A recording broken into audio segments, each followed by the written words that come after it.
तो प्यारे बच्चों, अब हम लोग पढ़ेंगे व्यवहार एकांकी का सारांश। शॉर्टकट में एकदम समझ लीजिए, पूरी की पूरी एकांकी थोड़ी देर में ही 5-6 मिनट में ही समझ में आ जाने वाली है। पूरी किताब आपको पढ़नी चाहिए, क्योंकि आप अगर पुस्तक पढ़ते हैं, पुस्तक में पूरा विस्तार से पढ़ते हैं तो उसका अलग ही नज़रिया रहता है, लेकिन हम आपको शॉर्टकट में बता देंगे तो समझ में पूरी चीज़ आ जाएगी। और जब सारांश तो लिखना भी आता है आपके एग्ज़ाम में, और सारांश अगर आप समझ गए तो पूरी एकांकी समझने में दिक्कत नहीं होगी। ठीक है, तो यहाँ पर हम बात कर लें तो व्यवहार एकांकी जो है ये सेठ गोविंद दास के द्वारा लिखी गई है। 3 दृश्यों की एकांकी है। अब आपसे ऑब्जेक्टिव सवाल एमसीक्यू में पूछा जा सकता है कि व्यवहार एकांकी में कितने दृश्य हैं, तो मात्र 3 दृश्य हैं। ठीक है, और आपसे यह पूछा जा सकता है कुल कितने पात्र हैं, तो कुल 4 पात्र हैं। रघुराज सिंह जमींदार हैं, नर्मदा शंकर हैं, स्टेट का मैनेजर है, और एक किसान चूरामन और क्रांति चंद्र जो चूरामन का पुत्र है। तो ये कुल मिला के वैसे 4 पात्र हैं, लेकिन यहाँ पर 5 पात्र लिखे हैं, दिखाई दे रहे हैं। तो आपको 4 पात्र ही लिखना है। रघुराज सिंह हैं जमींदार, और नर्मदा शंकर हैं, उनके स्टेट मैनेजर हैं। अच्छा, यही है, रघुराज सिंह जमींदार हैं और नर्मदा शंकर उनके स्टेट मैनेजर हैं। तो ये 2 पात्र हो गए। और एक किसान चूरामन है और एक किसान क्रांति चंद हैं, जो चूरामन का लड़का है क्रांति चंद। अब कहानी यहीं से शुरू होती है। कहानी कुछ यूं शुरू होती है कि पहला दृश्य यहां पर स्टार्ट होता है। प्रातःकाल नगर में स्थित जमींदार रघुराज सिंह के महल की एक बालकनी का है पहला दृश्य। क्या है पहला दृश्य, किसका है? पहला दृश्य समझिएगा कि जो जमींदार रघुराज सिंह हैं उनके महल की एक बालकनी, बालकनी जानते हो जिसको छज्जा बोलते हैं। महल के आगे जो दरवाजे के ऊपर निकला होता है उसे छज्जा बोलते हैं, या उसी को बालकनी कहते हैं। जो सुंदर और सजा हुआ है, यानी वो जो बालकनी है उनकी बड़ी सुंदर है, सजी हुई बालकनी है। 25 वर्षीय नवयुवक जमींदार रघुराज सिंह बालकनी के कोने में खड़ा एक छोटी सी फैंसी दूरबीन से पीछे के दरख्तों यानी पेड़ों से परे की कोई वस्तु देख रहा। परे मतलब पेड़ों से दूर या अलग की कोई वस्तु देख रहा है। उसके नज़दीक उसके स्टेट के मैनेजर 65 वर्षीय नर्मदा शंकर खड़े हैं। यानी अब यहाँ दृश्य समझिएगा, 25 वर्ष का नवयुवक जमींदार जिसका नाम है रघुराज सिंह, जो बालकनी के एक कोने में खड़ा है। कहाँ खड़ा है? बालकनी यानी छज्जे के एक कोने में खड़ा है, छत पर, और एक छोटी सी फैंसी दूरबीन लिए हुए है। दूरबीन जानते हो, आंखों में लगा के दूर की चीज़ देखना। दूरबीन से पीछे के दरख्तों मतलब पेड़ों से परे माने अलग कोई वस्तु देख रहा है। और उसके नज़दीक यानी उसके निकट ही उसके स्टेट मैनेजर 65 वर्ष के नर्मदा शंकर खड़े हैं। रघुराज सिंह की बहन के विवाह में किसानों को भोज में सपरिवार निमंत्रित किया गया था। यानी कि रघुराज सिंह की सिस्टर की शादी थी और किसानों को भोजन करने के लिए पूरे परिवार सहित निमंत्रण दिया गया था। रघुराज सिंह के पूछने पर नर्मदा शंकर बताता है कि मैं बाल बच्चों के 25,000 से कम किसान नहीं आएंगे, किंतु पहले की शादियों में सिर्फ मर्द बुलाए जाते थे, वे भी चुने हुए घरों के, और घर के पीछे एक आदमी। कहते हैं कि पहले शादियों में क्या था, निमंत्रण दिया जाता था तो केवल पुरुष आते थे, मर्द माने पुरुष आते थे, और वो भी चुने हुए घरों जिसमें निमंत्रण दिया जाता था, और घर पीछे केवल एक आदमी ही आता था। अब रघुराज सिंह के इस प्रथा को गलत बताने पर नर्मदा शंकर क्षमा मांगते हुए कहता है कि आपकी कार्य पद्धति सही नहीं है। आपने काम संभालते ही किसानों का सारा कर्जा माफ कर दिया। भले ही वसूली नहीं होती, किंतु किसानों पर दबाव रखे बिना जमींदारी नहीं चलती हुजूर। आपने बिना नजराना लिए जमीन दी, वो भी गलत था। निमंत्रण में बहुत खर्च होगा और व्यवहार उतना नहीं मिलेगा। व्यवहार का मतलब होता है जो आप निमंत्रण लिखवाते हैं, पैसा वगैरह जो गिफ्ट के रूप में देते हैं आप। कहाँ पे शादियों में जाते हैं जो लिखते हैं ना निमंत्रण, न्योता लिखते हैं, न्योता देते हैं आप।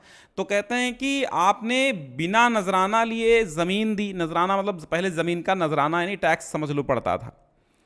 ठीक है, तो अब ये नवा जमींदार है ना, नवयुवक है, तो ये नया जमींदार कहता है, मतलब वो अपने हिसाब से काम करता है, तो 65 वर्ष का उसका जो स्टेट मैनेजर है वो कहता है यार आप सही नहीं सर कर रहे हैं, सर ये गलत इसलिए कर रहे हैं कि आपने नजराना नहीं लिया, ज़मीन दे दिया। अच्छा भले ही उनसे कर्जा न लेते, लेकिन कर्जा अगर उनके मन में रहता तो कम से कम वो दबे रहते हम लोगों से। अब कहते हैं आपने सबको निमंत्रण दे दिया। पहले तरीका ये था कि घर पीछे एक आदमी, वो भी कुछ ही घरों को न्योता दिया जाता था, और आपने सारे गांव को औरत मर्द सपरिवार बुला लिए हैं, 25,000 लोग आएंगे, है ना, और व्यवहार भी उतना नहीं मिलेगा। रघुराज सिंह के ये कहने पर कि किसी से व्यवहार नहीं लिया जाएगा, तब नर्मदा शंकर उन्हें आश्चर्य से देखता है, अरे तुम निमंत्रण नहीं लोगे, व्यवहार नहीं लोगे। दूसरा दृश्य, दूसरा सेकंड सीन आता है। प्रातःकाल गांव के एक मकान का कोठा है, दीवाल से सटकर एक लाल रंग की जाजम बिछी हुई है, जाजम दरी को कहते हैं, पर जिस पर कुछ किसान लोग बैठे हैं। वहां 22-23 वर्षीय एक नवयुवक क्रांति चंद, जो कॉलेज का पढ़ा और किसान चूरामन का बेटा है, रोष में तमतमाया बैठा है। उसके चेहरे से क्रूरता टपक रही है। वो किसानों को एकत्र करके जमींदार के विरुद्ध भड़का कर निमंत्रण में ना जाने के लिए लामबंद कर रहा है। लामबंद कर रहा है या आंदोलन कर रहा है ना। वो 22-23 वर्ष का एक लड़का है, क्रांति चंद, कॉलेज का पढ़ा है और किसान चूरामन का बेटा है। तो रोष मैंने गुस्से में तमतमाया हुआ एक जगह दरी बिछा करके बैठा हुआ, चेहरे से क्रूरता टपक रही कि बहुत क्रूर बेकार आदमी है, निर्दय आदमी है। वो किसानों को इकट्ठा करके जिम्मेदार के विरुद्ध जो है भड़का रहा है, और ये कह रहा है कि निमंत्रण में ना जाओ, और लामबंद कर रहा है। वो जमींदार की उदारता, कर्ज माफ करने, बिना नजराना लिए गरीब किसानों को जमीन देने को जमींदारी की लाचारी बताता है। वो कहता है कि जो आपको लूट रहा है, जो आपका खून पी रहा है, उस लुटेरे डाकू के भय से आप निमंत्रण में जाएंगे। आप लोग डरते हैं, किंतु मैं नहीं डरता। भय से अधिक बुरी वस्तु मैं संसार में और कोई नहीं मानता। मैं ये सब बातें ऊंचे स्वर में कहने के लिए तैयार ही नहीं, स्वयं जमींदार के सम्मुख कहने, उसे लिखकर भेजने के लिए प्रस्तुत हूं। अंत में वो सब किसानों को रोककर किसानों की तरफ से जमींदार को पत्र भेज देता है। ठीक है, तो यहां तक समझ में आया। कहता है तुम जमींदार ने तुमको न्योता दिया और तुम चल दिए मुंह उठा के, हैं? वो तुमको लूट रहा है, तुम्हारा खून पी रहा है, ये सब भड़का रहा है कौन? क्रांति चंद। तीसरा दृश्य आता है और अंतिम दृश्य है, मध्याह्न काल है। मध्याह्न मतलब दोपहर का समय है। रघुराज सिंह के महल की बालकनी का दृश्य है, और नर्मदा शंकर हाथ में खुली चिट्ठी लिए आता है, उसे रघुराज सिंह के हाथ में दे देता है। रघुराज सिंह चिट्ठी पढ़ते पढ़ते एक बारगी कुर्सी पर बैठ जाते हैं। ग्लानि से उनका सिर झुक जाता है। नर्मदा शंकर एकटक रघुराज सिंह की मुद्रा को देखता है, फिर क्षुब्ध होकर के यानी कि व्याकुल होकर कहता है, देखा राजा साहब, देखा आपने इन किसानों की बदमाशी को, आप इन पर प्राण देते हैं।